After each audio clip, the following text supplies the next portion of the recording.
Governor Nixon, go ahead.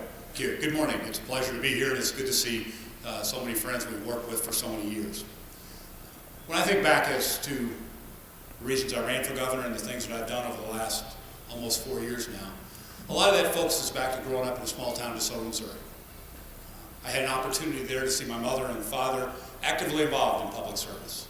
My mom on the school board, my dad is mayor, and in the evenings when the phone would ring, somebody would call in with a problem, I'd often be the one that would head back to the kitchen table and plead the case of that person. What I saw from my mom and dad was a focus on making sure that they helped solve those problems in a positive way. They didn't ask whether the question came from a Democrat or Republican. They didn't ask whether the question came from somebody who would support it or not. They said, what can we do to move our city, our area forward? And that's what I've done as your governor. I focused on what matters, bringing people together to make sure we keep fiscal discipline, keep that AAA credit rating, cut the budget when necessary, downsize government in difficult times to make sure that we have that fiscal discipline that makes us such a great place to invest. At the same time, focus on making sure we have human capital. That even though we've had to cut the budget $1.8 billion, up in our dollars for customized training so workers had the training for the future. Making sure we've kept college costs down with the lowest tuition increase of any state in the country. And expanding our A+ program, which provides that 2-year scholarship for students tuition-free at our community colleges. All of that is beginning to pay off.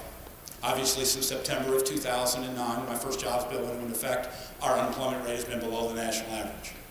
This week's reports on jobs show that we added 17,900 jobs, and this morning's BLS data show that was the third most of any state in the country. We're going to keep people working together, maintain our fiscal discipline, work across the aisle, and keep this state moving forward. Thank you, Governor. Dave Spence. I'm a proud 7th-generation Missourian. I'm not a politician, and that's my best asset. I'm running for governor for our kids' and grandkids' future.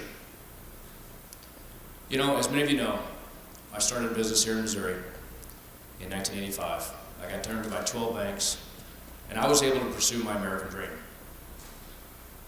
Through hard work, sacrifice, passing up paychecks, we grew from 15 employees to this year 860. And they're just not employees or statistics, they are families.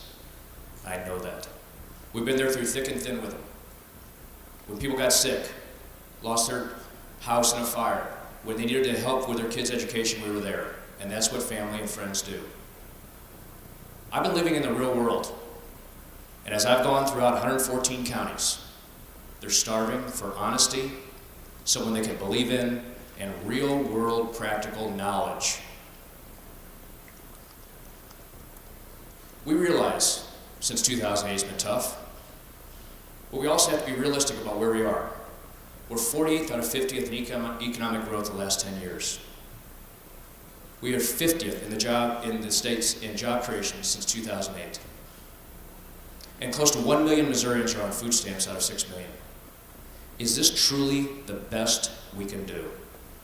Is this truly our legacy that we will leave for our grandkids and kids? I had 2 relatives. One signed the Declaration of Independence, Edward Rutledge, and one signed the Constitution, John Rutledge, both from South Carolina. My middle name is Rutledge. It is a dishonor to our ancestors to find out where we are in Missouri right now. We deserve better leadership, and I plan to give it. Thank you. Jim Higgins. The Libertarian Party has, we turned 40 years old last year. And I have been a libertarian for almost that amount of time. I first discovered libertarian ideas in the early 70s, and I've been active in the party on and off ever since then. And in Missouri, I worked on a petition drive to get the ballot access for the Missouri Party in '92, and we've had ballot access ever since then. We've made progress. Steady progress, slow, steady progress, not as much as we had hoped.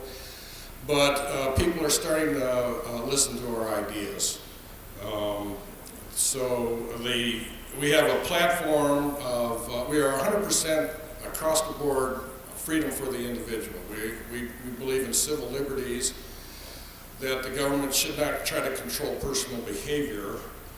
We we're strong believers in the free market, that the balance between supply and demand and price is the best way to allocate the most resources to the most people. It's a hard and fast rule, and politicians constantly try to improve on that, and they fail every time. And we're against regulation. We're against lower taxes and lower regulations, which also includes no tax subsidies or tax credits for business. That amounts to welfare for the rich, and that doesn't work either. So government has grown for the last 30 or 40 years, and if it was a solution, we would have solved all our problems by now. The time has come to give the Libertarian Party a chance.